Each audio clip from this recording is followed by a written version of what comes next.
Assalamualaikum.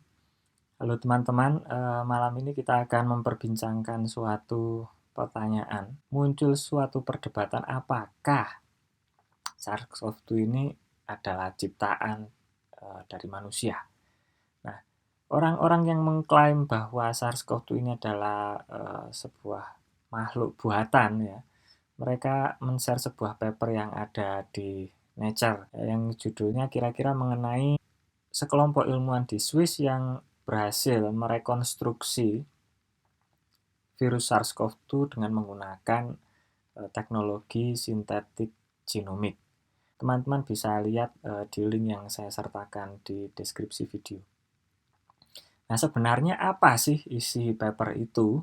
Ya, mungkin bagi teman-teman yang tidak familiar dengan dunia riset tersebut, teman-teman akan kebingungan dengan berbagai istilah seperti sintetik genomik, TAR teknologi, yeast, kompetensial, dan berbagai macam istilah itu. Malam ini kita akan membahas jurnal tersebut ya, artikel jurnal Nature tersebut secara sederhana. Pada paper tersebut kita bisa melihat ya figur by figur data yang mereka berikan. Pada figur pertama kita bisa melihat skema sederhana bagaimana mereka mensintesis virus ya. Awalnya ceritanya sekelompok ilmuwan ini mendapatkan fragmen-fragmen genom dari SARS-CoV-2 yang sudah diisolasi. Kemudian mereka merangkai fragmen genom tersebut dengan bantuan sebuah makhluk hidup yang dikenal dengan yeast. Ya, apa itu yeast? Anda bisa search di Google. Yeast itu adalah salah satu makhluk bersel satu yang memiliki kesamaan beberapa karakteristik dengan sel pada manusia. Dan dengan teknologi yeast itu kita bisa menginsersikan genom suatu virus dan mensintesis virus sesuai dengan genom yang kita insersikan. Nah, bagaimana memahami proses tersebut secara sederhana? Di sini saya membuat sebuah analogi ya. Analogi ini saya gunakan untuk menjelaskan proses ini kepada anak saya yang berumur 6 tahun. Jadi bayangkan bahwa dunia ini kedatangan sebuah makhluk yang aneh gitu ya. Misalkan Ultraman itu, Ultraman ini datang ke dunia. Manusia bertanya-tanya, apakah Ultraman ini, apa yang bisa dia lakukan, bagaimana kemampuannya. Untuk mempelajari itu maka kita ingin membuat sebuah tiruan atau model Ultraman. Nah, yang kita lakukan adalah ya kita pelajari struktur dari Ultraman itu, kita potret ya. Terus kita bisa mendapatkan gambar bagian-bagian tubuh Ultraman tersebut. Kemudian gambar tersebut kita gandakan ya, kita gandakan kepada banyak orang ya, supaya orang-orang itu tahu ya, bahwa ini adalah Ultraman. Nah, sayangnya kemampuan kita untuk mengambil gambar itu hanya fragmen by fragmen. Nah, kemudian kita mencari orang yang bisa menyatukan gambar Ultraman tersebut, puzzle tadi, menjadi sebuah gambar yang utuh. Nah, setelah gambar Ultraman utuh itu kita dapatkan, kita mendapatkan gambaran struktur dari Ultraman, kita bawalah gambaran rancangan atau blueprint dari Ultraman tadi kepada orang atau seseorang yang mampu menerjemahkan rancangan tadi menjadi sebuah bentuk. Kita bawalah itu ke tukang boneka dan kemudian tukang boneka tersebut membuat tiruan Ultraman seperti blueprint yang sudah kita bawa. Nah, logika membuat Ultraman ini saya analogikan ya persis seperti apa yang dilakukan oleh para peneliti di paper Nature tadi ya. Itu berawal ketika mereka mendapatkan isolat SARS-CoV-2 dari pasien yang terinfeksi. Jadi ada isolat SARS-CoV-2 yang memang sudah ada di dunia ini.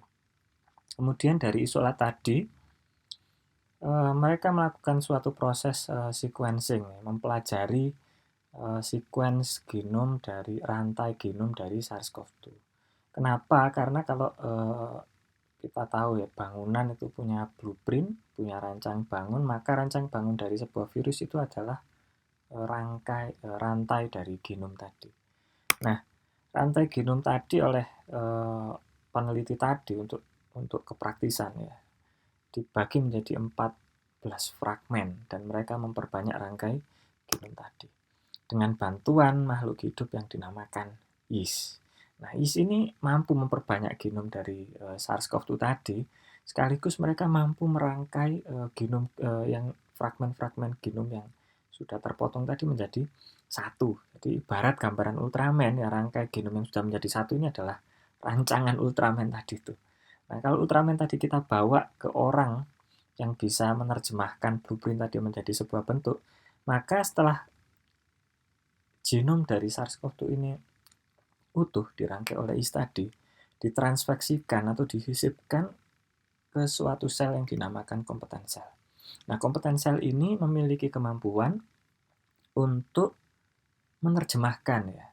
Jadi genom ini maunya membuat bentuk seperti apa, membuat protein seperti apa. Dalam konteks ini struktur virus SARS-CoV-2. Nah, genom tadi diterjemahkan oleh kompeten sel tadi dan dirangkai menjadi suatu virus SARS-CoV-2. Nah, tidak semua kompeten sel yang disisipi genom tadi berhasil membuat virus SARS-CoV-2.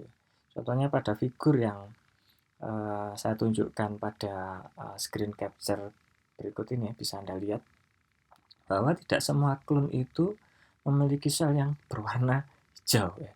Jadi ketika peneliti ini mensisipkan genom SARS-CoV-2, mereka juga menyisipkan genom yang mengkode protein yang bisa menyala hijau atau GFP, Green Fluorescence Protein. Nah, pada gambar itu tidak semua klon itu bisa mensintesis SARS-CoV-2 yang ditandai oleh virus yang bisa menyala-nyala.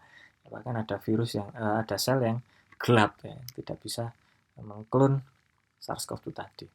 Nah, sekarang kita kembali ke pertanyaan tadi, tepatkah ya jika ada orang yang mengatakan bahwa virus SARS-CoV-2 itu diciptakan baru sama sekali oleh orang-orang yang ada di laboratorium, entah di laboratorium mana ya. Nah, berdasarkan paper yang ada di Nature ini. Nah, setelah kita tahu bahwa di Nature ini ya, kita kembali ke analogi Ultraman tadi. Untuk menciptakan Ultraman tiruan yang diperlukan yang utama adalah Ultraman yang asli. Ultraman yang asli. Ultraman yang asli. Kalau di dunia ini tidak pernah turun Ultraman yang asli, tidak pernah dilihat Ultraman yang asli, maka tidak bisa dibuat Ultraman tiruan. Sama seperti ketika membuat rekombinan SARS-CoV-2 ini, para ilmuwan tersebut memerlukan sebuah template ya, template. Template itu apa? Template itu adalah yang ditiru. Yang ditiru itu apa? SARS-CoV-2 yang asli. Jadi kalau virus SARS-CoV-2 itu tidak pernah hadir di dunia ini, tidak pernah menginfeksi manusia, kemudian diisolasi virusnya, maka ilmuwan tersebut dengan teknologi sintetik genomik yang memanfaatkan kompeten sel dan yeast tadi, tidak bisa membuat virus SARS-CoV-2 rekombinan. Jadi sudah jelas ya. Jadi tidak tepat kalau dengan dasar paper yang ada di Nature ini kemudian ada orang yang mengatakan bahwa virus SARS-CoV-2 itu bisa diciptakan out of nothing, dari sesuatu yang sama sekali baru. Pertanyaannya, kenapa ya? Kenapa ilmuwan ini menciptakan virus SARS-CoV-2 rekombinan ini? Yang pertama adalah untuk mempelajari struktur virus SARS-CoV-2 itu sendiri. Jadi dengan virus SARS-CoV-2 yang rekombinan ini, ilmuwan bisa menghilangkan beberapa bagian atau menambahkan beberapa bagian atau menciptakan suatu mutasi dan mempelajari efek dari perubahan struktur tersebut pada misalkan ya daya infeksi dari SARS-CoV-2 ini pada suatu sel di laboratorium. Nah, kemudian pertanyaannya yang lain adalah apakah SARS-CoV-2 tiruan ini sama dengan SARS-CoV-2 yang asli? Secara fungsi kita tidak tahu ya. Jadi apakah virus SARS-CoV-2 ini mampu memiliki daya infeksi yang sama dengan virus SARS-CoV-2 yang asli?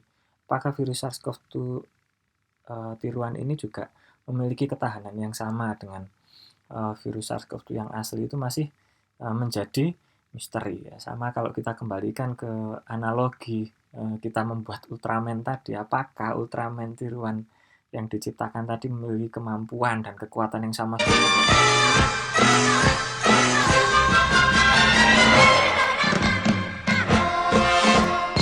mengeluarkan cahaya begitu ya.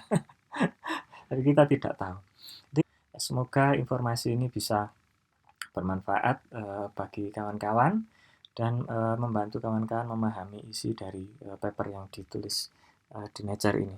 Jika kawan-kawan berpikir bahwa konten ini bermanfaat, silahkan subscribe ya, siapa tahu saya mendapat hidayah untuk membuat konten yang lain. Dan kalau teman-teman memiliki saran atau kritik ada sesuatu yang kurang tepat dari video ini atau hujatan, silakan teman-teman komen di kolom komentar. Terima kasih.